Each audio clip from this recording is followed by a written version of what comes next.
कैसे हैं आप लोग? सांस वगैरह तो एकदम ठीक से ले रहे हैं ना? अब सांस दे दी, बिना सांस लिए कौन इस दुनिया में सर्वाइव कर पाया है? हम लोग तो सांस लेंगे ही ना, क्योंकि हम लोग ह्यूमन बीइंग है।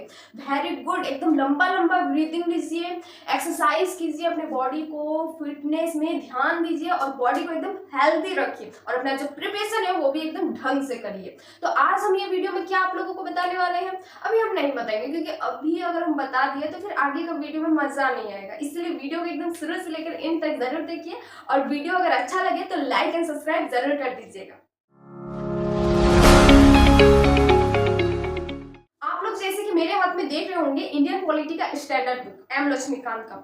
यूपीएससी के प्रिपरेशन के दौरान आप लोग बहुत से स्टैंडर्ड बुक को पढ़ते हैं। फॉर एग्जांपल जैसे कि स्पेक्ट्रम हो गया, बिपिन चंद्रा हो गया, आर.एस. शर्मा हो गया, लेक्सिकॉन हो गया, जी.सी. लियोंग हो गया और भी बहुत सारे बुक हैं। ये जो स्टैंडर्ड बुक सब है, ये बुक सब को पढ़ने का जो तरीका होता है हर स्टूडेंट का अलग अलग होता है।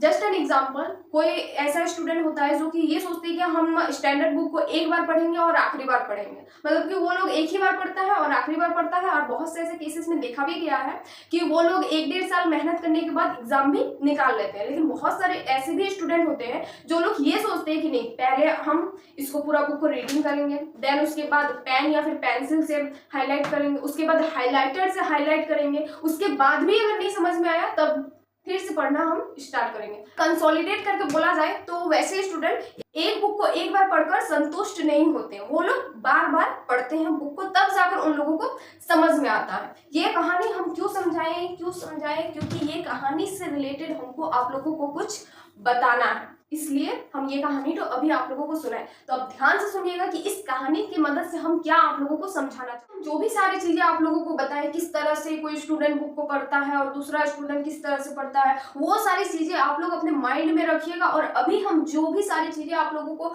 बताने वाले हैं उसके साथ इंटरलिंक जरूर कीजिएगा।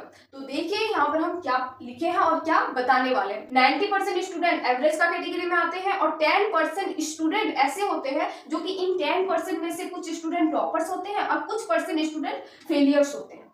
अभी इस चीज से हम क्या बताने वाले हैं भाई, इस चीज को हम क्यों बता रहे हैं आप लोगों को, अब समझ में अच्छा से एकदम आ जाएगा, ध्यान से समझिए। चलो माना कि अगर कोई स्टूडेंट ऐसा बोलता है कि नहीं, हम एकदम लिमिटेड चीजों को पढ़ते हैं और एक ही बार पढ़ते हैं क्योंकि मेरा माइंड तुरंत कैप्चर कर लेता है वो सारी चीजों को, इसीलिए मेरा एग्जाम भी क्रैक हो जाता है। इसमें कोई भी दिक्कत की बात नहीं। हो सकता है कि वो स्टूडेंट का ऐसा टैलेंट हो, मेहनत हो, उसका माइंड उस तरह से हो, उसके अंदर इस तरह का कैपेसिटी हो कि वो एक ही बार पढ़ता है और तुरंत उसका माइंड कैप्चर कर लेता है। इसमें कोई भी शंका वाली बात नहीं है। यहाँ पर दिक्कत ये आ जाता है ना कि ये जो 90% जो स्टूडेंट है वो इन सारे टॉपर्स स्टूडेंट का बातों में चलने लगते हैं। अगर टॉपर्स एक बार पढ़कर एग्जाम क्लियर किया है तो फिर हम क्यों नहीं कर सकते? बिल्कुल कर सकते हैं। अगर आपके पास भी उस तरह का कैप्चरिंग पावर है, अगर आपके पास भी उस तरह का कैपेसिटी है तो फिर बिल्कुल कर सकते हैं। लेकिन अगर नहीं है, अगर आप लोग चीजों को तुरंत नहीं अपने माइंड में कैप्चर कर पा रहे हो तो इट्स मीन कि आप लोगों का एग्जाम नहीं निकलने वाला एक बार में। भगवान हर किसी का माइंड को एक जैसा नहीं बनाया है, हर माइंड को ना अलग अलग तरीके का बनाया है। आप लोगों को अपने अंदर का पोटेंशियल को देखना पड़ेगा ना। अगर कोई टॉपर्स बुक को एक बार पढ़ता है उसको सब कुछ पता चल जाता है, अगर आप लोग 10 बार नहीं पढ़ोगे, बार बार नहीं पढ़ोगे तो आप लोगों को नहीं पता चल पाएगा। आप लोग जब तक हर चीज को बार बार ज्यादा एकदम प्रैक्टिस नहीं करोगे तो नहीं पता चल पाएगा। हम लोगों को अपने अंदर का पोटेंशियल को देखना है, किसी और का पोटेंशियल को कॉपी नहीं करना है। अगर टॉपर्स कोई एक बुक को एक बार पढ़कर समझ जा रहा है, अच्छे से एकदम कैप्चर कर ले रहा है हर चीज को, और वही बुक को पढ़ने में हम लोगों को 10 बार पढ़ना पड़ रहा है तो फिर हम लोगों को पढ़ना पड़ेगा, क्योंकि हम लोगों का उस तरह का कैप्चरिंग पावर नहीं है। हम लोग एक एवरेज स्टूडेंट का कैटेगरी में आते हैं। इनफैक्ट हम भी एवरेज स्टूडेंट का कैटेगरी में आते हैं। हमको भी जब तक बार बार नहीं पढ़ते हैं ना चीजों को, हमको भी नहीं याद रह पाता है। लेकिन इतना पता है कि अगर हम बार बार पढ़ेंगे तो वो चीज को समझ में आ जाएगा। अगर आप लोग हर चीज टॉपर्स का कॉपी करते हैं ना, वो चीज से बचिए।